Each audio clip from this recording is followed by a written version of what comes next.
As soon as it was confirmed that Sebastian Vettel would be leaving Ferrari after 2020, F1 experts hinted strongly that Renault's Daniel Ricciardo would take his place. This was not the first time either that Ricciardo was strongly linked with a move to the Italian team.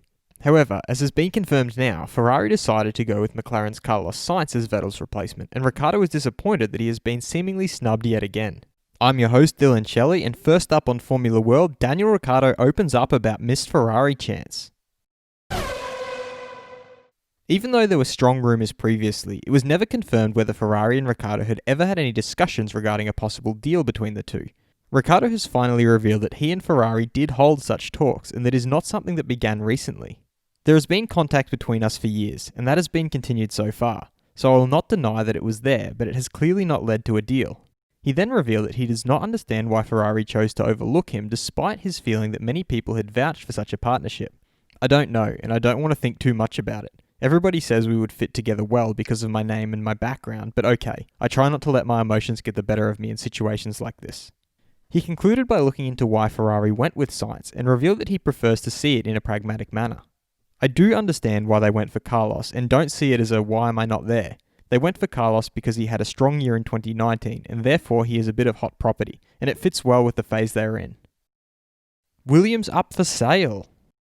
Many in F1 have shown concern for Williams in the past, as it has been at the bottom of the F1 heap for the past 2 years. Williams does not have the backing of a car manufacturer and hence depends upon its title sponsor, which in this case happened to be Rocket, for a good chunk of its monetary needs. This sponsorship has now come to an end as announced by Williams in an official statement. The team has ended its relationship with title partner Rocket and another important sponsor. Williams CEO Mike O'Driscoll has revealed the possibilities for the future of the team, which includes selling the team off completely.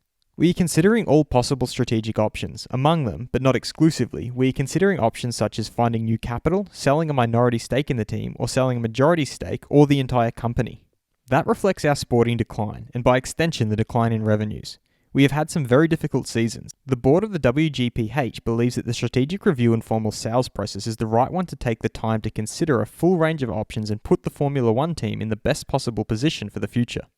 He, however, expressed hope for the future in light of the budget cap and changing regulations. There has been a huge gap in revenues and expenses between the three biggest teams and the rest of the grid for a number of years, but we are confident that the long-term vision of Liberty Media will ensure a more level playing field from 2021 onwards. As a result, all teams will be able to compete more fairly. One question on the mind of the F1 fans is what the team will be called if it does get sold. Williams' deputy team principal Claire Williams gave her thoughts on that. It's too early, probably, to hypothesize on what the team could and couldn't be called. I think the Williams family would certainly always like to see the Williams name in Formula One. She concluded by suggesting that this is by no means an end for them in F1 as a team. It certainly doesn't mean this team won't continue to race for many years to come. This for us is about securing the future of our team and making sure that we have a successful future to the generation of inward investment. Fast feed. Mercedes has released a statement confirming that speculation about a possible withdrawal of Mercedes from Formula One remains unfounded and irresponsible. Jörg Hau from Daimler affirmed that Toto Wolff is and will remain the Mercedes team boss even after the end of the 2020 season. Renault Executive Director Clotilde Delbos has revealed that they can now officially confirm that they will continue to participate in Formula One. Technical Director of Racing Point Andrew Green feels that the new regulations in F1 definitely gives them the chance to compete with the current big three teams because they won't be bigger anymore. Renault F1 boss Cyril Abitbol still sees a customer team as a dangerous construction as it creates a two-tier system in F1, and that's what people don't want. Red Bull advisor Helmut Marko thinks that people need freedom and joy again and that the current restrictions have to go if the economy is to flourish. Former F1 CEO Bernie Ecclestone feels that once the 2020 F1 champion is crowned, you're not sure what he's won, and people will always say it was a lucky win because it wasn't really a championship. He also feels that this season is not good for anyone, and the biggest problem they've got is not knowing when the current pandemic is going to finish. Triple F1 World Champion Sir Jackie Stewart is of the opinion that an F1 championship without the British Grand Prix shouldn't be allowed. Audi has released a statement announcing that integrity, transparency, and consistent compliance with applicable rules are top priorities for them, and therefore they had no other alternative than suspending Daniel Abt from their Formula E team.